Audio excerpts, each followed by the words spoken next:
Hello, fellow followers. Welcome back to FanZcene. Greg here, and today I have for you: Netflix is not saving Hollywood. What is this all about? Because I absolutely cannot stand Netflix. I cannot stand them and the CEO. I can't stand it. So what this is all about? I'm going to go ahead and bring up this article because it says here this Netflix CEO Ted Sarandos says movie theater model is outdated. I have thoughts on that, but I'm going to get into all this. What I want to say in this video, it says most of the country cannot walk to a multiplex. That's the rich people, or just it's insane. It's insane to me. But what this is really about, he said they did an interview where they asked him, "Have you destroyed Hollywood?" And he said, "No, we're saving Hollywood." The Netflix CEO replied with a smile. The freaking balls on this guy! I just it's disgusting. I'm not going to read this whole article, but there's a few things I want to go mention here, and I'm going to give you my thoughts on all this because this is disgusting. This is absolutely disgusting to me. And it continues down here. I'm going to read these parts here. And it says, Netflix is a very consumer focused company. We really do care what we deliver the program in the way you want to watch it. And he says, using the struggling global box office as an example, Saranda said, what does that say? What is the consumer trying to tell us? That they'd like to watch movies at home. Thank you. The studios and the theaters are duking it out over trying to preserve this 45-day window that is completely out of step with the consumer experience of just loving a movie. Really, it's the theaters and the studios that are completely out of step. It's not all of you guys combined. Not like holier than now Netflix. Eat a dick, man. It says Netflix is not entirely removed from the movie theater business, as the company owns Los Angeles Bay Theater and New York's Paris Theater, which Saranda says Netflix saved from becoming a Walgreens. We didn't save it to save the theater business. We saved it to save the theater experience. But yet I'm going to take it off. But yeah, he saved it to save the theater experience, but people would rather. This is the same douchebag who said that people would have got the same enjoyment of watching an experience, and not just the same enjoyment, but the same experience of watching Oppenheimer on their phone at home instead of the big multiplex 70 millimeter screen. It's just, I cannot stand this. Every person I've talked to, yes, I'm not a huge channel here or anything, but I've talked to people within the entertainment industry that have worked with streamers, that have worked with physical media. They have all told me that streaming is where movies go to die. Streaming is the last stop for the death of a movie. The thing is here, is this is absolutely insane. Yes, I won't deny a lot of people love watching movies at home. Why do you think I buy so much physical media? I buy so many movies because I love the movie that I grew up with, but I also had that theatrical going experience. And I'm not gonna lie, the theatrical going experience is not what it once was. Times are different now. We do have different technology and everything now. But to say that Netflix is saving Hollywood when Netflix itself is the domino that started the collapse of Hollywood once they got into streaming. And I'm not going to leave out the studios here and everything. Yes, the studios, they're acting like they themselves are like, well, we got to do the 45-minute window now. We're making these movies and everything. That we got to preserve this. They didn't give two cents about the theater going experience. Once they saw Netflix doing the streaming service, they all wanted a streaming service themselves. That's why you got Paramount Plus, Disney Plus, Hulu. It's why you got all these different streaming services, Peacock, because they all wanted to go into that. And I did a great video in here that I like to bring up from time to time because I like how you mentioned there that they saved two theaters. Netflix owns two theaters and they have Netflix. Well, back in the 40s, this I talked about this in my video. If you have not seen it, I'll put a link somewhere. You see it's about how they didn't want you to own physical media. But back in the 40s, the studios, they owned their own theaters. And in those theaters, they would only play their movies. Nobody else's movies could play in those theaters. And like every studio had their own little theaters, and they would play the movies at the time, and they would make the money in return. And nobody, because nobody else would own theaters, so they would get the money back from theaters. Sounds strangely familiar, does it not? Streaming studios. All these streamers own their own streamers, put all their own movies on their streamers and tell you when you can watch them, how you can watch them. And now Netflix owns two theaters because they saved them for the theatrical going experience, even though everybody would rather watch them at home and they can't walk to theaters, right? Fuck Ted, fuck that guy. sorry. It's absolutely insanity to me. Because once this happened, a domino effect happened, right?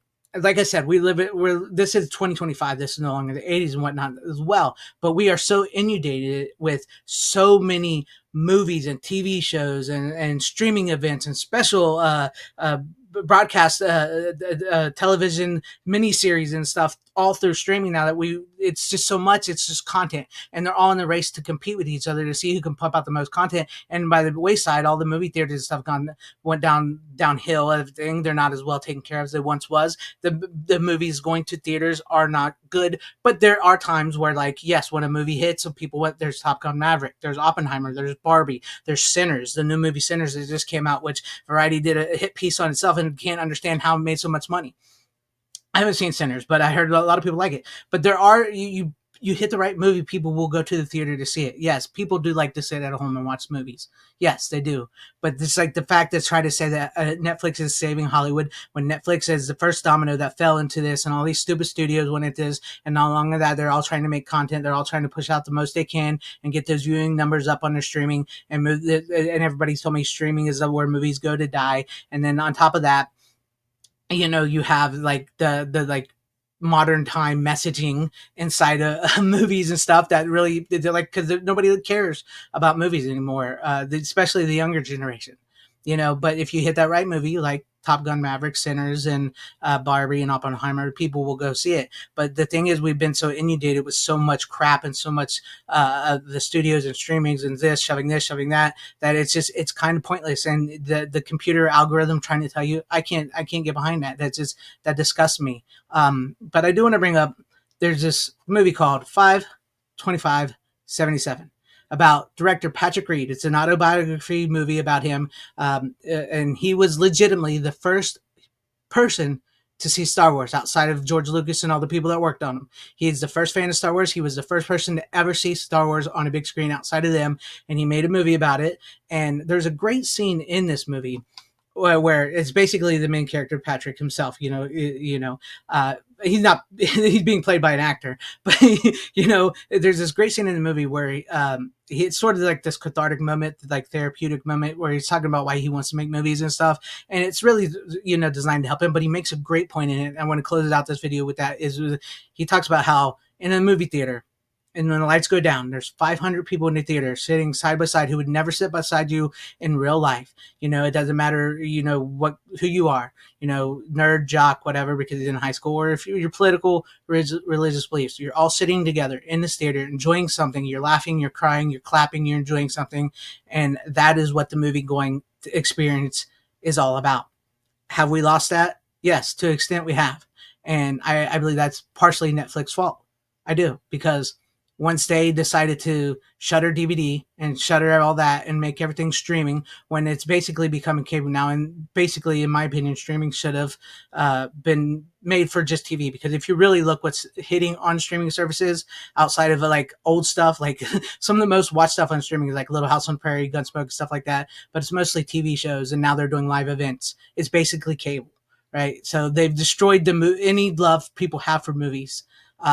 And they started it. Netflix started it, and to think that they're saving Hollywood I think, is a disgusting statement.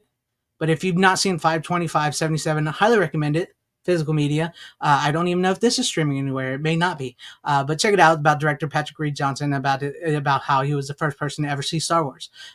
Great movie, by the way. But let me know what you guys think about all this in the comment section down below.